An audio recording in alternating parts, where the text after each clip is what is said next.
Hi, welcome to This Week in Our Collective Heads. I'm Patrick. I'm Kevin. We are here again for 24 episodes now. That's pretty cool. 24 episodes. 24. We're coming up on half a year. We are. Holy crap. We are. That's awesome. Yeah. Okay, so those of you who've been paying attention to us for a while, and the two of you that watch all the way to the end of the episode, thanks first. But I'm going to take the weird segment from the end, and I'm going to put it right at the beginning. Right at the beginning. Because just to mess with people right off the bat. Okay. Yes. Okay, so we have a rabbit hole to dive down and then loop it back to the first real video game star. Okay. So Kanye West is releasing a game. Because Kim Kardashian... He's a genius. Yeah, so, obviously. Yeah. He'll tell you. Yeah.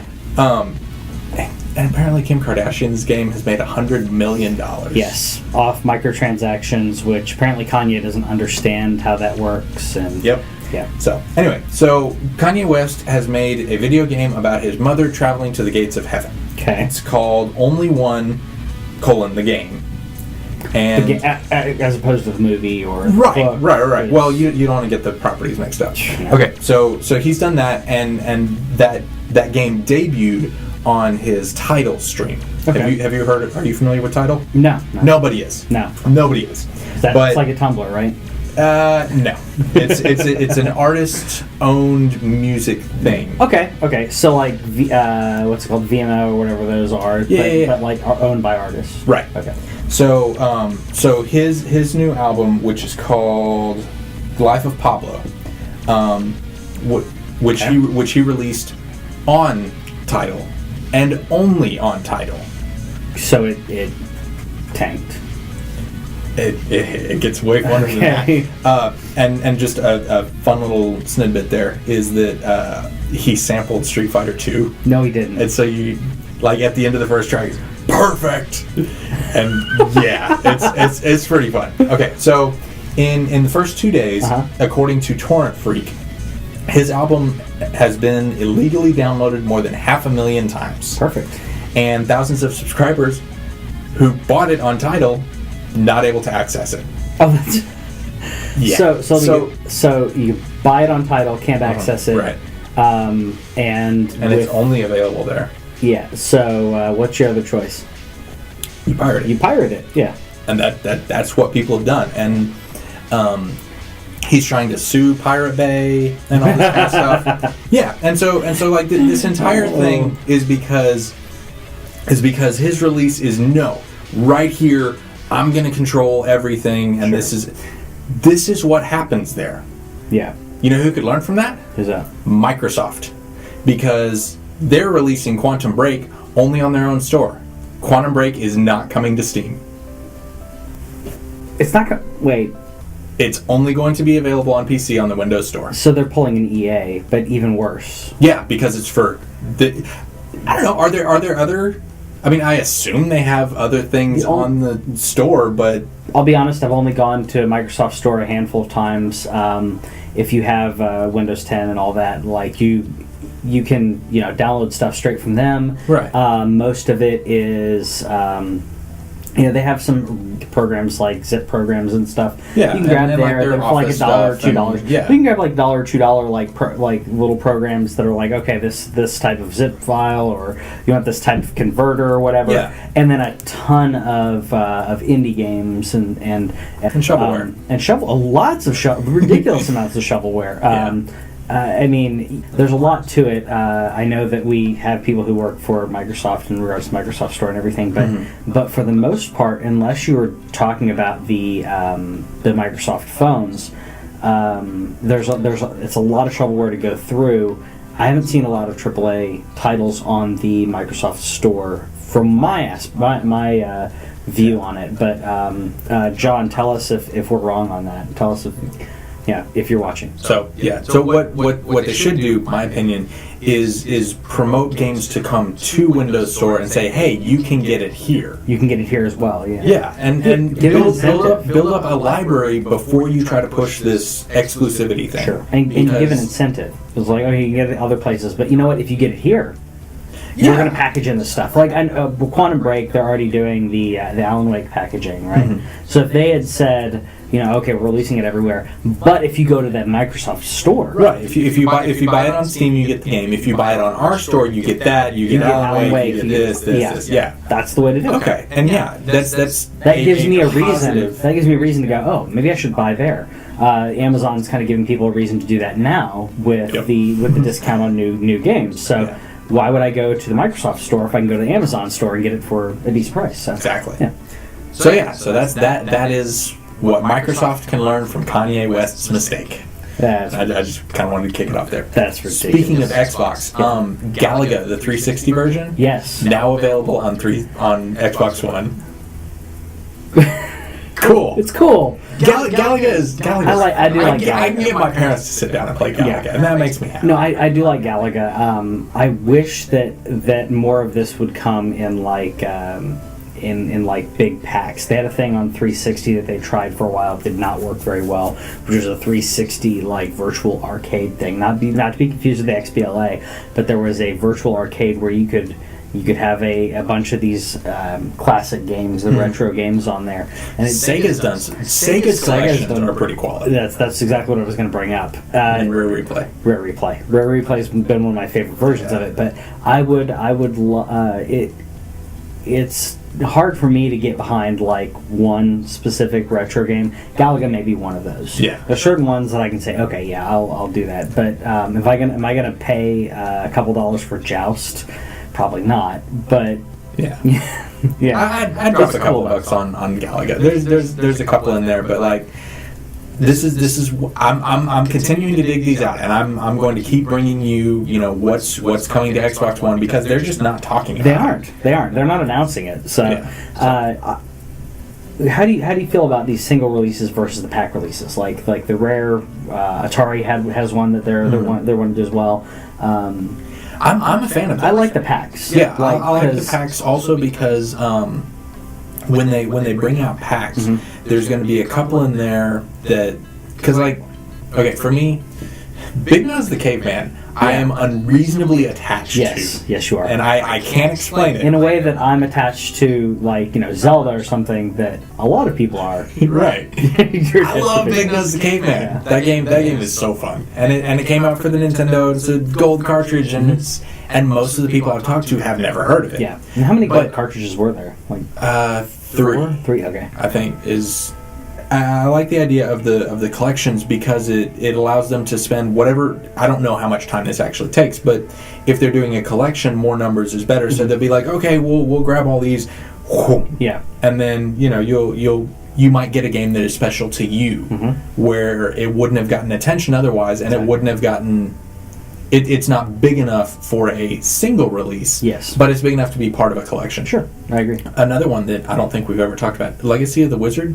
For Nintendo, that game is stupid. Really, but we played it for the regular for NES. Regular Nintendo, yeah, and it's a really really hard dungeon mazy thing. Okay, and you get to pick different characters to go through different areas, and one of the characters that you can do, which is who we always did, is there's a little monster who is like the family pet. Okay, and he is invulnerable to monsters. Okay, so you pick him because then you pick him, and then you can wander around and try to find stuff, and then bring it back to the main house. Okay. Give it to another individual who's stronger or has more range or whatever, and you can gear up your party pretty easy that way. Yeah, I guess. You can get kind of the first couple of items, get a feel for the layout of the caverns and stuff. That's cool. It's fun. I like that one. Interesting. Yeah. That one's not going to be in backwards compatibility. Probably not. Probably not. Dark Souls 1 is. Yes. Which when I originally saw the article on this, it was linking to the Australian price. Okay. And it kind of freaked me out. Understandable. But I'm like, oh, okay. So I was going to pre-order Dark Souls 3 anyways, and this is only on the Xbox One currently, right? Right. So for the backwards compatibility issue. Right. But I guess I'll have to buy Dark Souls later on because the Souls games have a very unique way of doing multiplayer. Yeah. And most of the people that I know either play the Souls games on the PlayStation. Yeah. So I'm going to get it there. But this makes me want to get it on Xbox. But But at the same time, I know if they're doing this backwards compatible, if they're looping that in, that means I'll be able to buy it later on. Yeah. So And that's the thing. I'll wait for that. So don't take my word completely on it, but you're probably going to be okay if you're wanting to get it later on. Then you'll probably be okay. What I would really, really love is for when Dark Souls comes out, backwards compatibility, I would love it if that same day Sony stealth released Demon Souls HD. Oh, that'd be so cool. I would be I would love that. I would love because that Demon Souls is so good. Yeah, it's so good. And like, okay, so I got through Dark Souls 2, and I don't think I would go back and play that one again because like the Scholar of the First Sin has come down in price a couple of times, but I thought about buying it because it's the remake's supposed to be just gorgeous. It's not as good as Dark Souls though, but it's not as good as Dark Souls. So it's made me want to get it, but at the same time, am I gonna really play it? I don't know. Demon Souls, I absolutely would. Okay. I would play that one again. I would too. Maybe I'd even put points into Vitality, which I didn't do the first time. Maybe. Well, you were kind of more of a glass cannon, so another game that I would play again though is Heavy Rain. Yes. And Heavy Rain and Beyond Two Souls, which I didn't. Yes, Beyond. I didn't play Beyond Two Souls, so those are going to come out March 1st. Right. It's kind of a release. Yeah, it's kind of a weird thing because the main news for us in the United States is that they have the collection. Yes. Heavy Rain has not been available digitally. Beyond Two Souls, the remake has been, but not in the UK. Yeah. And like there's a bunch of weird stuff, but the news that's important to most of you, if you're a US, if you're not in the US, please let us know because I would love to know that we've gone international. we got a couple of years in the UK. So. Yes, cool. So so that's coming out and check the article in the description for the details to your particular region. Yes. So Hitman Go. Mobile game. Yeah. Have you played it, seen it? I haven't played it. I haven't played it. I've been thinking about it though because I love the Hitman games. Yeah. And I've been playing. I played since the first game, and the second one's still my favorite. But I love the series. So I'm thinking about it. I've heard a lot of good things because Hitman hasn't released yet, like the proper game. But I've been hearing a lot in the previews, like the stories people are telling. Like there was one guy in a podcast that I was listening to this week that he knew the target was coming to a certain room. Yes. And so he went in there and he poisoned his drink. Yep. And then something happened, and the guy didn't go to that room, so he wasn't getting poisoned that way. Which is kind of. No. I don't think. Okay. I don't think. Like I think it was something else that he did in his journey to the room. Okay. That maybe disrupted his pattern or something. So anyway, what he ended up doing was he took a crowbar and went up to a lifeboat 2 stories above him and dropped the lifeboat on him. That's and then awesome. Escaped. And so awesome. There's so many ways to do it, and that's like the problem that most people have with the Hitman games that they don't like is there's 1 or 2, maybe 3 ways to finish a target. Correct. And Hitman is supposed to make you feel like I am a master assassin. You're gonna die. Yeah. Whatever it takes. Yeah. And like apparently there's a way, like there's an armorer guy that you can take out, and you can go in guns blazing and kill everybody and then escape. And that type of versatility. Yeah. Well, because traditionally they basically give you some intel. Yeah. And then there's a specific, when you're going through, you realize, okay, this person's here, this person's there. Right. There's one of my favorite ones that I played quite a few times. There is a hotel that you go into, okay, and one of your targets is taking a shower. Okay. So it's irritating to me because if you play that now, he's taking a shower for like forever. Now, if that was part of, if it was like, okay, if you get there early enough, you catch him in the shower. Right. If you don't catch him in the shower, he's doing something else. That'd be cool. But every time that I played, that caught him in the shower. And that seems to be what they've done with the new Hitman is like these targets keep moving and keep doing things until they finish whatever they're doing and leave. Yeah. And that's this is your window at this location, and then the target actually leaves. Because the older games, you'd have. There's one where there is a meeting between these two crime lords, and they meet in this like gazebo, right? And they meet, they talk, and then they leave.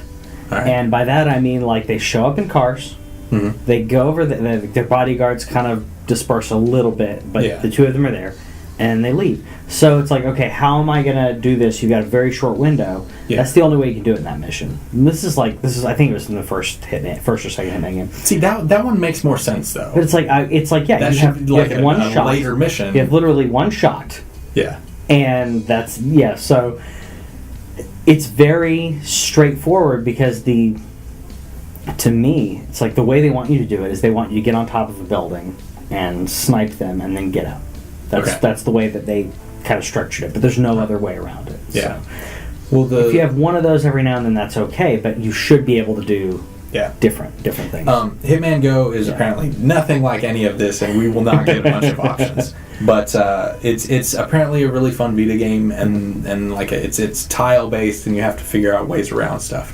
And it sounds kind of cool. Yeah. And the announcement is that today, right now, you can go buy that on PC, PS4, and Vita, which I was hoping it would come there. That's why I never bought it on mobile. And there's actually a couple of mobile games that I'm like, it'll come to Vita. Yeah. Please gotta come to Vita. Yes. Yeah, the controls are so much better. There are only a handful of games that I like playing on my mobile on mobile because they're not coming to Vita. I know they're not coming to Vita. Yeah. I know that they're coming to 3DS. Yeah. Pocket Mortys is one of them.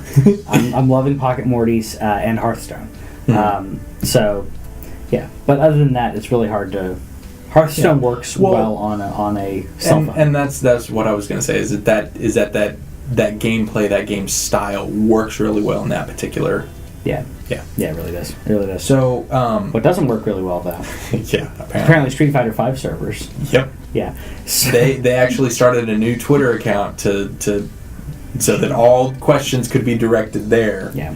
And so like the first night, there were a bunch of server issues. A couple of people got stuck like in the lobby with the little spinny circle thing, and they didn't get to play. Yeah, it was apparently like a Diablo 3 fiasco, except only for multiplayer. But yeah.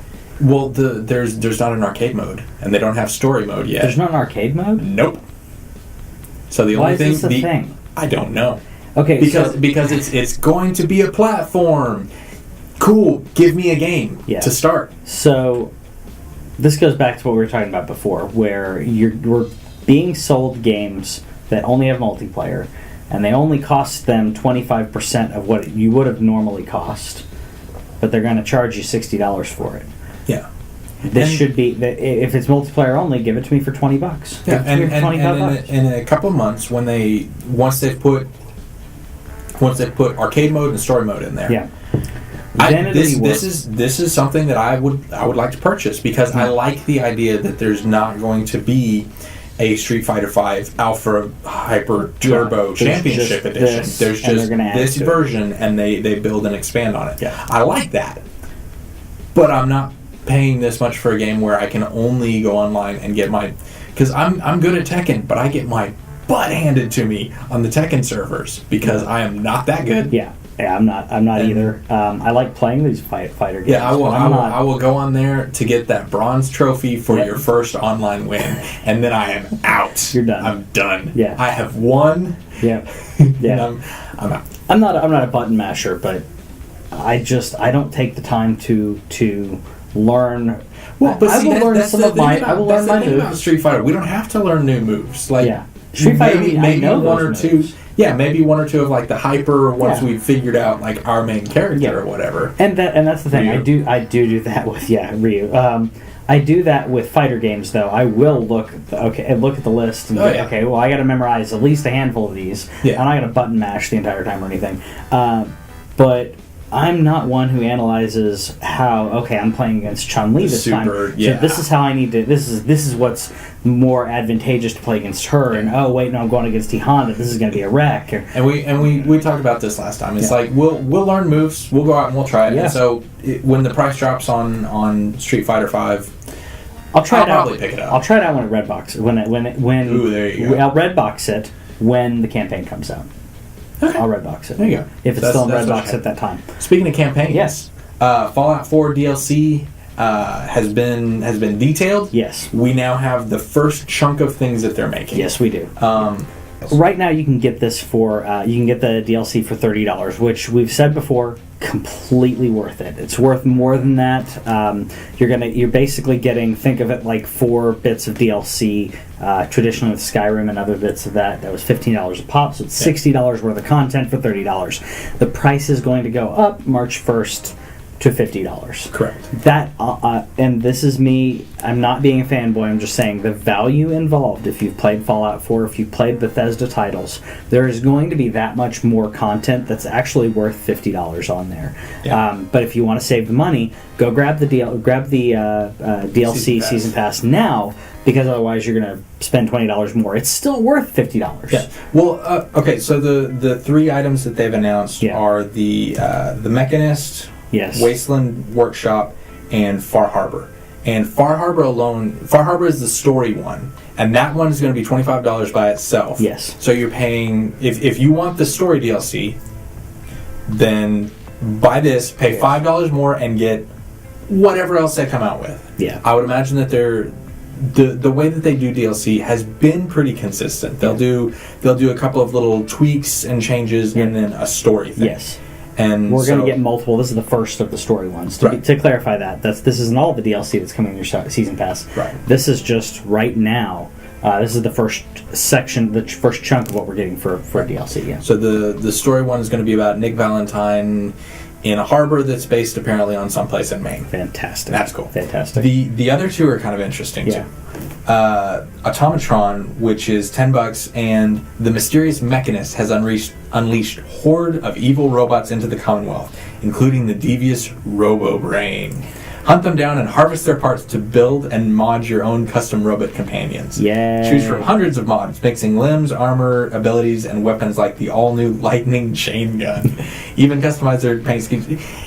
Yeah, you get to kill a bunch of robots, make other robots, and build your own abomination. That's gonna be cool. And then the Wasteland is basically arena style, right? So build your yes, arena, but it's Pokemon. It's Pokemon. You go and you build traps and you catch them and then you breed them and then you send them into the thing. Yeah. And that sounds cool. That sounds cool. So we'll and so does Far Harbor. Shout out to Tiska if you're watching this, because I know you're going to enjoy that, because she likes Nick Valentine. So Valentine's cool. Yeah. I like Valentine. Yeah. If I hadn't fell in love with Piper, I would have kept. He idolizes me. He does. He does. Oh. So he real quick about Fallout. So after I finished, I'm not going to spoil it. I'm not going to spoil it. But after I finished, Piper still loves me, but she wasn't happy, and Nick wasn't happy. So it's like all these people that, and I didn't realize. Slight spoilers, not really, but slight spoilers. I didn't realize that because I was with the Institute, Piper wasn't around for a lot of my conversations. So normally when you say something or make a decision or whatever, if your companion is with you, then they kind of... They like that. They like that. They just like that. Yeah. I didn't make that connection that she wasn't around for all of these conversations. So, I know, I mean, I think if she was with me, because she can't go into the Institute. Okay. But I think if she was with me, I think that she wouldn't still. I don't know if you can fall out of love. Understand? No. I'm just saying, like, I think she would have disliked a lot of things. Like, I'm guessing you can romance them, and then that can also turn on you. Is what I'm guessing. I haven't tried that. I don't know. Let me know in the comments, because I would guess that she would not be happy with me after a lot of the decisions that I made, which were supposed to be for the greater good. They just weren't for the common man, I guess. At least the common man in the regular Wasteland. So she still likes me. Okay, you need to have the spoilers, and then after that, just have a dancing around spoilers section in there. So yeah. And then more Bethesda news. They are, quote, working on 3 longer term projects. Yes. Which, you know what one of those is, because cool. I already said what it is. Yeah. We all know what it is. I think it'll be really cool to see like what Bethesda does, because they've been remarkably consistent in the Fallout and Elder Scrolls stuff, but they've also developed a number of other studios, because they're that's the how ones they can doing do 3 Doom, at a time as opposed to 1. Yeah, and they're also they also have who is it? Machineworks that did Wolfenstein. Yes. And so, which New Order was fun, by the way. Yeah, and that's a game that apparently, if you can get through the first hour, the game is really good. Yeah. And so they're expanding. I like this because I like the way that Bethesda does games. The ways that they push not only the tech, but also the ideas and the concepts behind what can you do in a video game. What should you be able to do in a video game? Exactly. Yeah. So they did mention on there that one of them is like very ambitious. It's something they haven't done before. Yeah. I'm not. This is not a prediction, but I would love for that to be them doing a better way of doing multiplayer Elder Scrolls. Okay.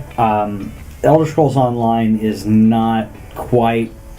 It's not a bad MMO, but it's an MMO with the Elder Scrolls skin. Elder Scrolls kind of lore. Yeah, it's. I would love for them to be doing if it's Elder Scrolls 6, that'd be cool.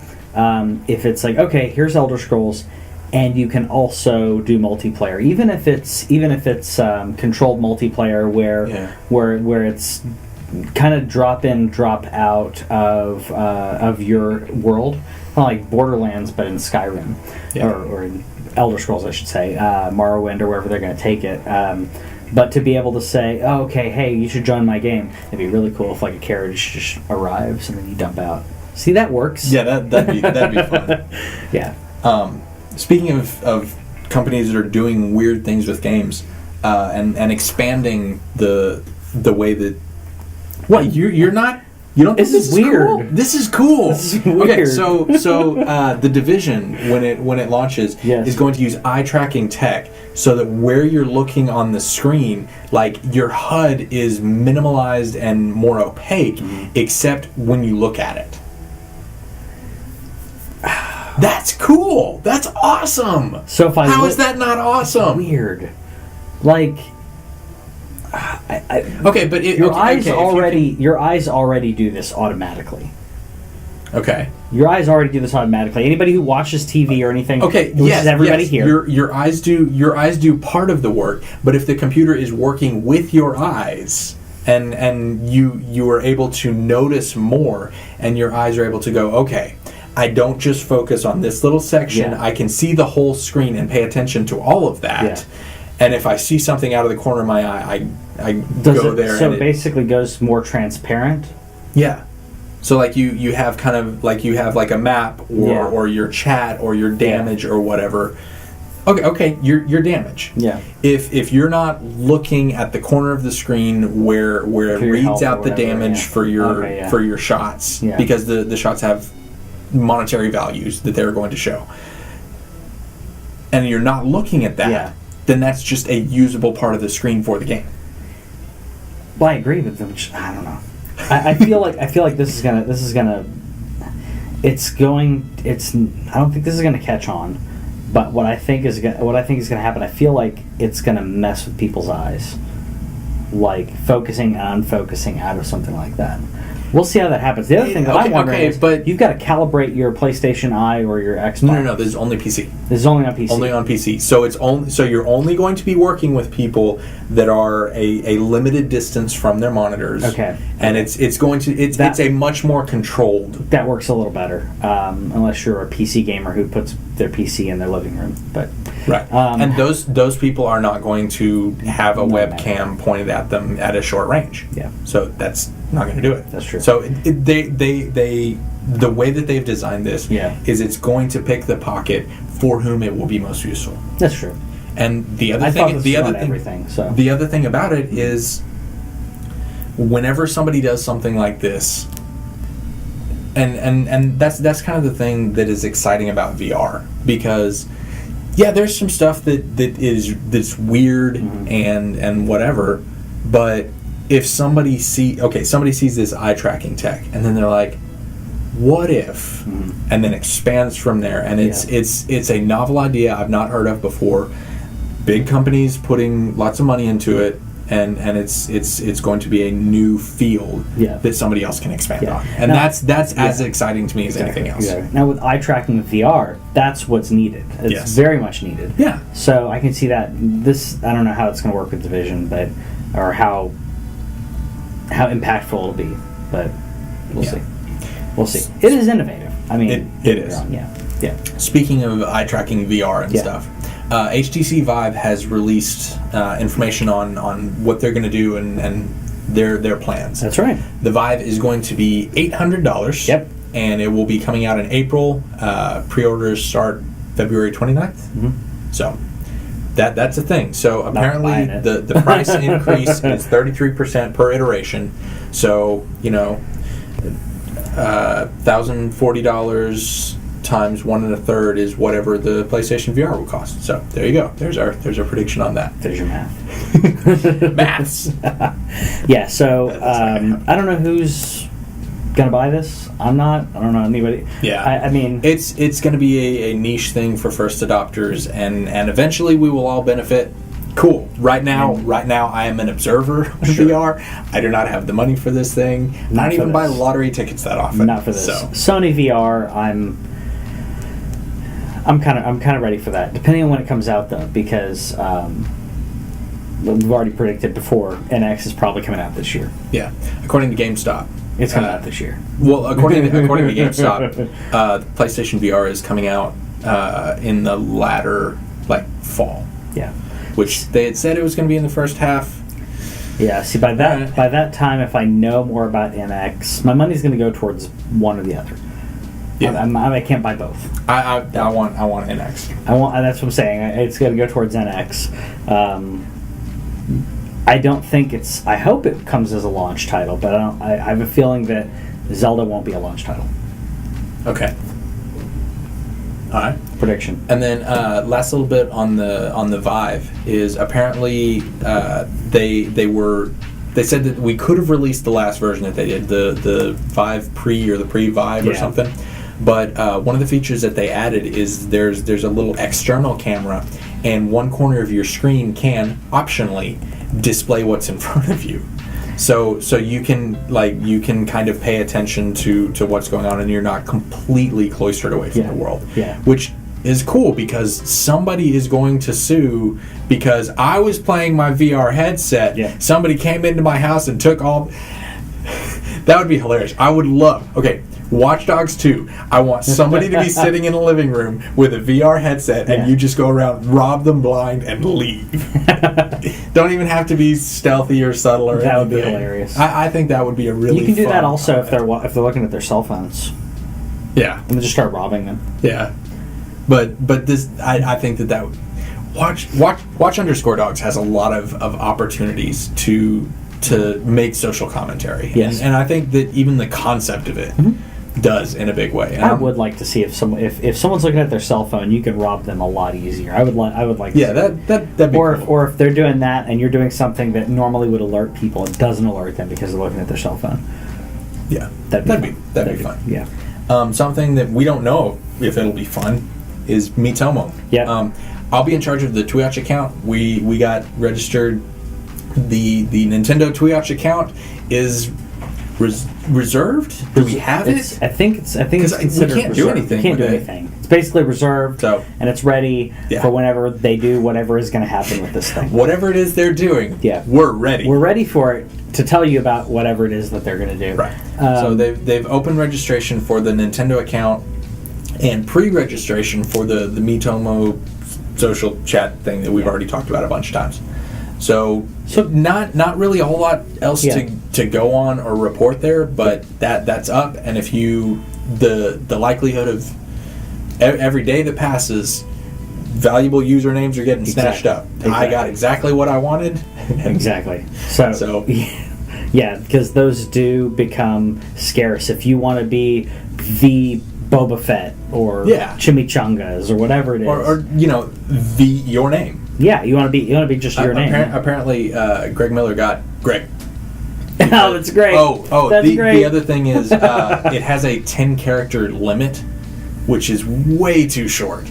Yeah, people are going to start adding anniversaries or whatever it is. You're going to get hyphenated names or amalgams of names. Yeah, and so that's going to be a thing that happens, and it's with a 10-character limit. Very quickly, you're going to have to put random numbers on the end of yours, just to random numbers, random letters, and then it's like, how do you tell people awful spellings, and how do you explain it? So I just wish they'd done 15 characters. Yeah.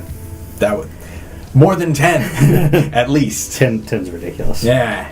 Anyway, so we've got an Xbox One system update that's coming out. We're gonna have a gamer score leaderboard. Yeah. And as well as seeing who's in a party before you join it, which is really cool because... Okay, explain to me why, because everybody's like, yeah, this is an exciting... Why? Well, if you get invited to be in a party, like in PlayStation 4, you get an invite, and it just shows the person, right, that invited you. But if there's 3 or 4 other people there, you don't know. Oh, okay. So you might think, you and I are going to do this one mission or whatever we're doing. Right, or you want to play Rocket League with me? Cool. And then I show up and there's 3 other people there, or 2 other people there, and we can't play competitively. Yeah. Okay. Because our skill levels are off, or maybe you get someone annoying. Maybe there's somebody... no, you can't do 4-player competitive. Like, it's not ranked. Yeah, that's right. Speaking of which, I got into Prospect 2 last night. Okay. Yeah. Okay. Have not played it. Oh, they after they reshuffled everything, you go for a little while as unranked. Yeah. And they took off the... You lost, so we're going to make you watch as we drain your points away. Yeah. So, nah. I'll be playing soon, obviously. Yeah. And then the other cool thing, and this was the one I was most excited about, is you can hide unwanted apps or games. So, like, betas. Sony. People want to do that. Sony. Yeah. At least with Xbox right now, if you want to install it, it just shows up far, far, far to the right as a thing you could install. Yeah. You have your list of installed games, and then you scroll all the way over, and your installed games are regular tiles. It's 2 rows, multiple columns, and you go all the way, and then it's like, okay, here's a kind of a dump. So they already kind of hit them. They did. As opposed to PlayStation, which is, here's all the games that you've ever played on this platform ever. Yep. It would be simple as this, as simple as hitting a button, hit triangle or whatever, and just hide everything that you don't have installed. So here's all your installed games. Yeah, that'd be nice. Yeah, shout out to Tim for talking about that this week, if you're watching. But it's such a simple fix, and that would be one way to do it. Yeah. Because I have every game that's every PlayStation Plus game, every game that I've rented, every game that I have, are all in a giant bucket. Yeah. I would also like the ability to filter out disc games. Yeah. Because there's a lot of times that I forget which ones are discs. Sure. And so I'll just be scrolling through. I'll be like, oh, yeah, I want to play that. And then, I'm sitting there and, I want to play. Nope, I don't want to get up. Or just keep scrolling. Yeah. All you have to do is the same thing that you do on the PlayStation Store whenever you're shopping for stuff. Upper right-hand corner, filter. Yeah. And then just a drop-down menu and these options we've just described. That's all you need. Yeah. And or one button, what's installed, what's not installed. Yeah. What's installed, what's not. Just on and off. That way, you should go in there. It's a big list. You hit the button. It's like, okay, here's what you can play right now. Yeah. It'd be perfect. Yeah. And they might do that with the next firmware update. They do have a firmware update, yes. If you want to sign up for the beta. Yes. And I will absolutely be doing that, and I will not talk about it. I've already proved it. Sony, go back and watch our previous episodes. I was in the beta, and I didn't say a word. Even though we have this show that everyone watches. Yeah. Still didn't talk about it. Didn't use my internet fame. Exactly. I like to use my internet fame. Doesn't get me anything. Someday I'll use my internet fame, you know, when I have some. Yeah, but sign up for that because that's fun. You can give them feedback. Yeah, I'd take a look at some stuff. I really like it. Yeah. And you know, we have our own ideas, mostly the same ideas, because usually when one of us has an idea, they convince the other one, and then the two of us go forward.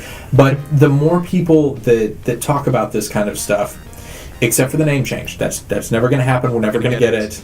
We're just going to get to complain about it forever. Yeah. Which is, you know, it's its own type of comfort. They need to do that. They need to.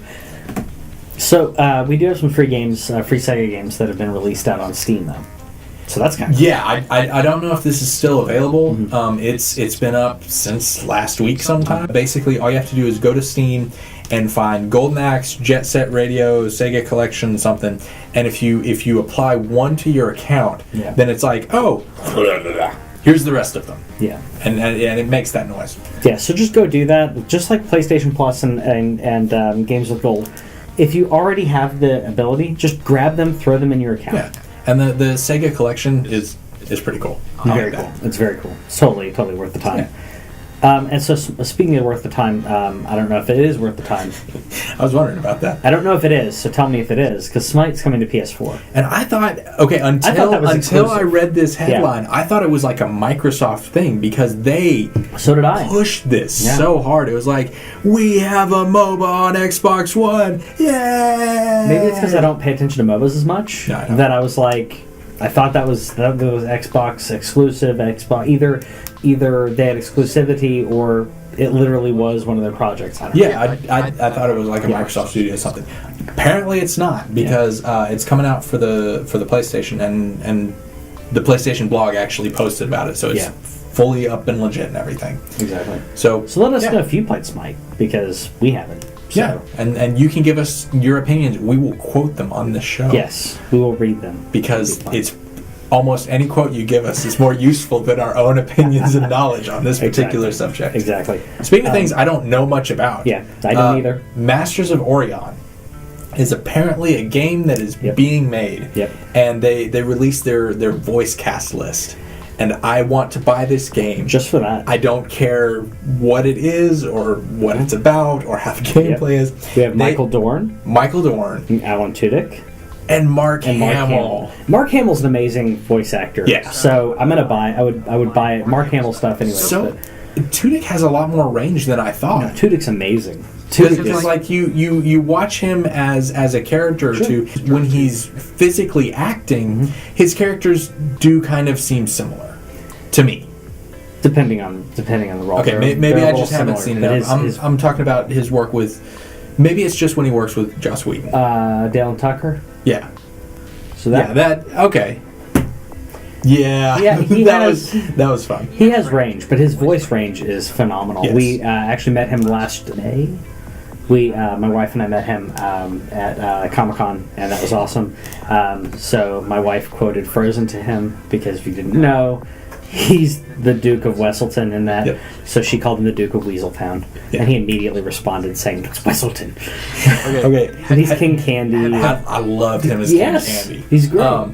Okay, so when Kat was working at Starbucks, apparently, have you ever heard this story? No, but I know he's Plano local. So So if you work at Starbucks, he could come visit you. Apparently. But he comes up to the counter and she's like, "Can I get you Steve the Pirate?" We had a guy just look like a pirate on this team. Yeah. He's like, "Hi." But apparently that was her knee-jerk response to seeing Alan Tudyk, and that was pretty fun. Yeah. And so sometimes it's hard not to fanboy or fangirl, but especially when you're not prepared for it. Yes. Because leading up to a fan days or a con or whatever, you're like, it's okay. It's okay. Play it cool. It's okay. And then you only freak out about 75% of what you would have freaked out meeting them in the wild. Yeah. So that's what we have right now. Those are the stories for this week. And tell us if we missed anything and what you thought of my down the rabbit hole, loop back to video games thing because that was kind of fun. And it's fun. And it's Kanye, so yeah, he makes some Kanye. good sweaters. I don't know. Did you see his sweater? No. Picture here. Man, you're gonna force Kanye West. Yes. Okay, like I actively avoid Kanye West stuff because everyone the man's should. Everyone should. Except for likes fish sticks, okay. Except for on there's a game, is it Wisecrack, the YouTube channel that has the 8-bit philosophy. Yeah. They talk about the psychology of Kanye West and how he created himself, and now he's kind of like self-imploded onto the personality he created, which is then reinforced by the type of attention it's highly recommended. It's really interesting and the longest I've ever thought about Kanye West. So if you don't want to think about Kanye West, catch us next week when we will not talk about Kanye West. Yes, we will not. Nope. See you guys later. Yar.